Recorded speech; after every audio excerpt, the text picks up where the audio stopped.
All right, so look at the Americas, Pre-Columbian empires to colonies, chapter 12, and this is going to be the Age of Discovery. And what you have here is a famous painting of Columbus reaching the Americas. So the Age of Discovery. The two that really led the way were Spain and Portugal, and because of where they were located. So Spain and Portugal were located on the western end of Europe, so they're going to be the closest to try and experiment and take that water route.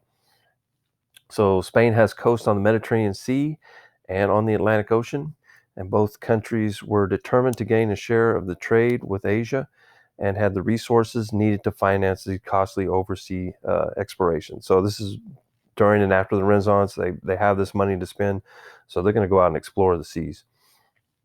So Prince Henry of Portugal developed a new lighter sailing ship and sponsored expeditions along the coast of Africa. So they're leaving here the Iberian Peninsula and they're exploring a way around Africa to get into India, to get into the spices and the silks and things like that. And there's a great picture of the type of lighter ship that it could go faster and sail for longer periods of time.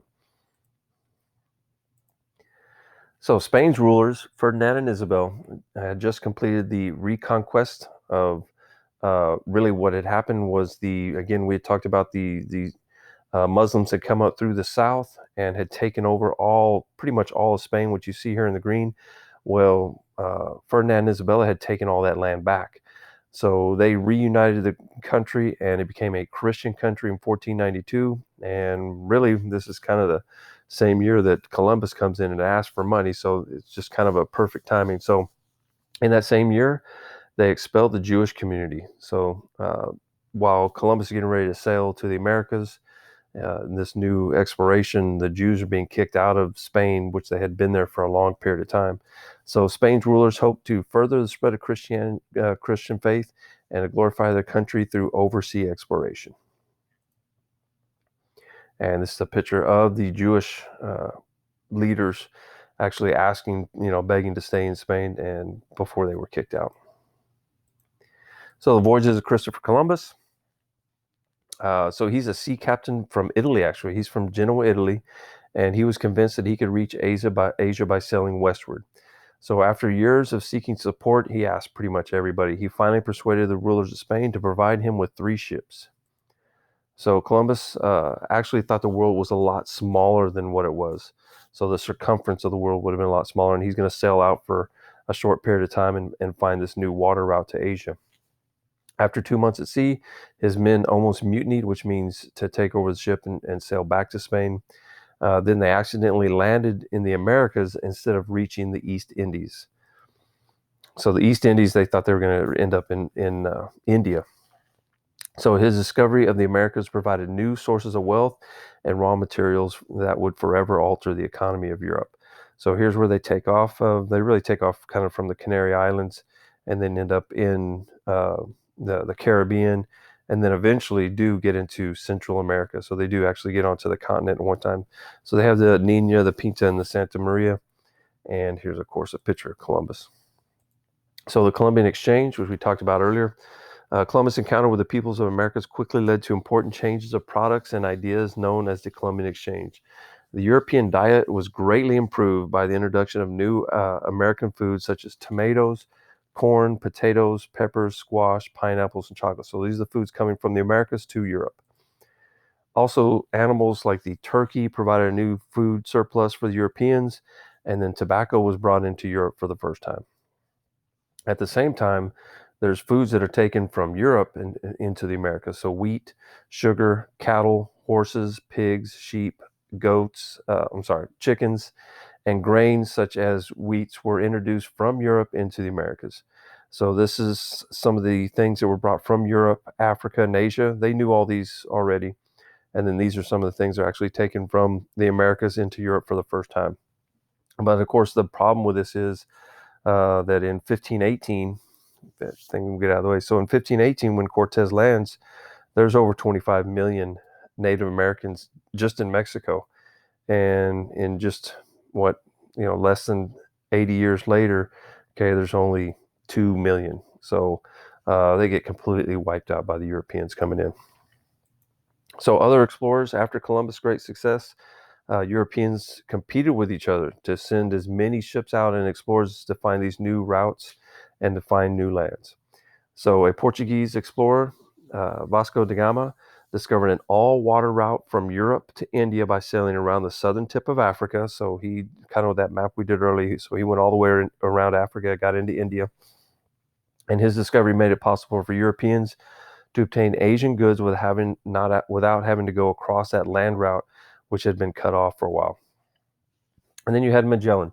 In 1519, Magellan, another Portuguese explorer, led the first expedition of ships to circumnavigate, which means go completely around the world, sailing around South America and across the Pacific. Magellan proved conclusively that the world was round, that you're not going to fall off the edge of the world. And Magellan himself died in the voyage. So Magellan takes off here. He comes around Latin America. He gets all the way out to pretty much into Asia, hits these areas here, and he's actually killed. And then they have to finish the trip. So he doesn't even actually make the whole trip. Then you have England, France, and Holland. Each sent their own explorers to find an all-water route to Asia and to claim new lands. Now, they know that the Americas are there by this time, but what they're trying to do is actually find a river or lake or something that goes all the way across the Americas and ends up, they're still trying to get to Asia. They're still trying to get to India. So John Cabot, an English, he claimed territories in North America. And once you landed, you actually claimed these areas for your country. France sends Cartier, Champlain, and De La Salle to explore the St. Lawrence River, which is this river right in here, the Great Lakes, and the Mississippi River. So, they think they're going to be able to sail across the Americas and eventually end up in Asia and India and those places. And it probably seemed like that to them because they come down St. Lawrence River, they get this huge area of lakes, and then end up coming down the Mississippi River. The Dutch sent Henry Hudson on a quest to find a shortcut from Europe to the Far East, so go through the Americas. Hudson explored the Hudson Bay in Canada and the Hudson River in the Americas in hopes of finding what they called the Northwest Passage. So they thought they were going to be able to find this place in the north where they're going to go across, like I've been telling you, across Canada and eventually come out on the other side and end up in Asia. So why do you think Columbus is more famous today than other European explorers? A lot of it has to do with the fact that after him, that's when it just settles forever. So he's one of the first ones to find it. He's willing to explore when other people, were kind of afraid of sailing the seas at that time. So he's the first. He's the first to actually land, and then after him, people settled there for a long time. The Vikings came. Some people believe the Chinese came actually before that. So that has a lot to do with it. All right, so the conquest for the Americas, the impact of the arrival of Europeans was especially profound on the Native Americans, which I showed you in that chart. Spanish conquistadors, which are just a name for conquerors, and priests arrived soon after the explorers. So they came to conquer native peoples, seize the gold and silver, and attain natural resources, and then convert the natives to Christianity. So the conquest of Mexico. Soon after Columbus's first voyage, the Spanish conquered the main Caribbean islands. So Cuba, Hispaniola areas like that. So small numbers of Spanish soldiers using horses and firearms and acting with local allies were quickly able to overcome large numbers of Native Americans in those areas. So in 1519, Herman Cortez sailed from Cuba to Mexico with a small force in search of gold and silver. So Cortez met the Aztec Emperor Montezuma, and the Aztecs at first believed that the Spaniards were gods. They hadn't seen horses before. They hadn't seen armor. So it was probably pretty shocking to them. They showered them with gifts. Eventually they realized, hey, these guys are just regular people. They just try to take our gold and our silver. So later Cortez leaves Tenochtitlan, which is the capital of the Aztecs, and he makes allies with all of the people who the Aztecs had been using for human sacrifices and for slaves. So this is actually what it would have looked like Tenochtitlan at that time when the Spaniards were coming in. And this is a computer generated model of what it would have looked like. So here's the original island that we saw earlier, and then you had these pretty much floating bridges where people could come in, and then they just kind of populate out from the center.